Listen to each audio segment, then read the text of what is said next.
4 June Lok Sabha ভোটের গণনার পর গভীর রাতে পার্টি অফিস ভাঙচুর, তারপর 5 জন প্রয়াত কবির আবক্ষ মূর্তি ভাঙচুর, এবার 8 জন গভীর রাতে প্রয়াত প্রধানমন্ত্রী রাজীব গান্ধীর মূর্তি ভাঙচুর করে কৈলাসহরে। একের পর এক ভাঙচুরের ঘটনা ঘটে গেলেও কৈলাসহরের প্রশাসন কিংবা কৈলাসহর থানার পুলিশ নীরব ভূমিকা পালন করছে। রাজীব গান্ধীর আবক্ষ মূর্তি ভাঙচুরের ফলে গোটা কৈলাসহরে তীব্র উত্তেজনা বিরাজ করছে। উল্লেখ্য, কৈলাসহর পৌর পরিষদের 10 নম্বর ওয়ার্ডের পশ্চিম গোবিন্দপুর এলাকায় শ্রীরামপুর ব্রিজের সন্নিকটে 2009 সালে প্রয়াত প্রধানমন্ত্রী রাজীব গান্ধীর আবক্ষ মূর্তি কৈলাসহর জেলা কংগ্রেসের পক্ষ থেকে বসানো হয়েছিল। এরপর থেকে প্রতি বছর প্রয়াত প্রধানমন্ত্রী রাজীব গান্ধীর জন্মদিন উপলক্ষে এবং মৃত্যুদিন উপলক্ষে বছরে 2 দিন এই আবক্ষ মূর্তির পাদদেশে অনুষ্ঠান করা হয়ে থাকে। রাজীব গান্ধীর এই আবক্ষ মূর্তি ভাঙচুরের ঘটনা ইতিমধ্যেই সামাজিক মাধ্যমে চাউর হতে গোটা কৈলাসহরের কংগ্রেস দলীয় কর্মী সমর্থকরা উত্তেজিত হয়ে ওঠেন। যে কোনো মুহূর্তে কৈলাসহরে আইন শৃঙ্খলা অবনতি ঘটতে পারে বলে অনেকেই আশঙ্কা প্রকাশ করেছেন।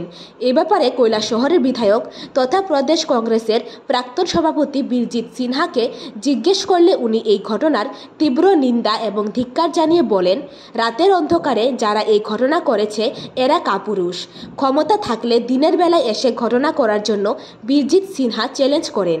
এছাড়াও বিধায়ক বীরজিৎ সিনহা বলেন যে লোকসভা ভোটের গণনার পর একের পর এক ভাঙচুর করা হচ্ছে। বিশেষ করে শ্রীরামপুর এলাকায় অবস্থিত সিপিআইএম চণ্ডীপুর অঞ্চল কমিটির অফিস ভাঙচুরের পর কৈলাসহর পৌর পরিষদের 6 নম্বর ওয়ার্ডে কাজিরাও এলাকায় প্রয়াত কবি হিমাদ্রি নন্দন দেবের আবক্ষ মূর্তি ভাঙচুর করা হয়েছে। সর্বশেষ রাজীব গান্ধীর আবক্ষ মূর্তি ভাঙচুর করা হয়েছে বলে বিধায়ক বীরজিৎ সিনহা প্রশাসনের কাছে দাবি করেন যে খুব শীঘ্রই প্রশাসনের পক্ষ থেকে এসবের বিরুদ্ধে কোনো ধরনের পদক্ষেপ নেওয়া না হলে কংগ্রেস দলের পক্ষ থেকে পাল্টা দেওয়া হবে বলে উনি হুঁশিয়ারি দেন।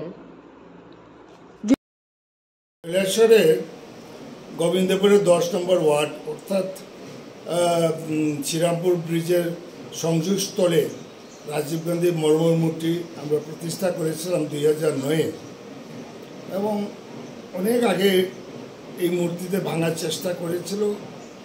এরপর যাই হোক ভাঙতে পারেনি, কিন্তু খবর পেলাম এবং ফটোও দেখলাম এবং এই মূর্তিটা ভেঙে ফেলা হয়েছে এবং এটা নিন্দা করি এবং প্রশাসনকে বলবো এগুলা বন্ধ করার জন্য ব্যবস্থা নিতে, নাহলে কাউন্টার হলে ভেজাল হবে। এরপরে নির্বাচনের পরেই কবি প্রয়াত হিমাদ্রি দেব আমার এই বন্ধু ব্যক্তি এবং উনার মূর্তিটাও ভেঙে ফেলেছে। এটা নিন্দার কোনো ভাষা নেই। প্রশাসনকে বলবো সমস্ত কেস নিয়ে তদন্ত করে এটা বের করা দরকার, না হলে আমরা কিন্তু এটা প্রতিবাদে রাস্তায় নামব।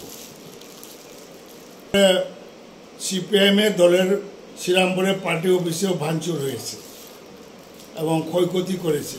এটা তো নিন্দনীয় বিষয়।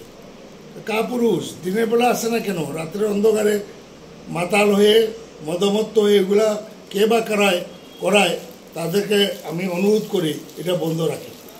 এটা ভালো জিনিস। এই যে আপনি বললেন পার্টি অফিস ভাঙচুর, তারপরে কবির আবক্ষ মূর্তি ভাঙচুর, এখন আপনার রাজীব গান্ধীর প্রয়াত প্রধানমন্ত্রী ওনার আবক্ষ মূর্তি ভাঙচুর, মানে কারা করতে পারে বা কারা এর সাথে জড়িত? করতে পারে কিছু সমাজদ্রোহী আছে, রুলিং পার্টি, তারাই করবে। এ ব্যাপারে আপনারা কি ধরনের আন্দোলন কর্মসূচি? আমরা রিপোর্ট জনদর্পণ বসে ঠিক করব।